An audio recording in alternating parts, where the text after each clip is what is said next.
বিসমিল্লাহির রহমানির রহিম। আলু বেচো, পটল বেচো, বেচো বাকর খানি, বেচো না বন্ধু তোমার কলম খানি। কিন্তু আমার কলম, তোমার কলম, তাহার কলম, সবার কলম আজ বিক্রি হয়ে গেছে। কি আশ্চর্য ব্যাপার!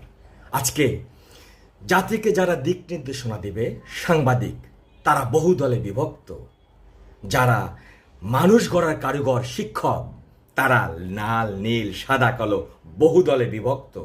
যারা মানুষের জীবন বাঁচাবে, ডাক্তার, তারা এই দল সেই দল ওই দল।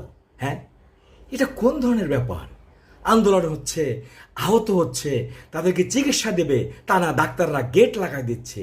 কি অদ্ভুত আধার, কি অদ্ভুত দেশ আমার! বন্ধুরা, সাদাকে সাদা, কালোকে কালো, এটা আমরা যতদিন বলতে না পারছি ততদিন আমাদের উন্নয়ন হবে না,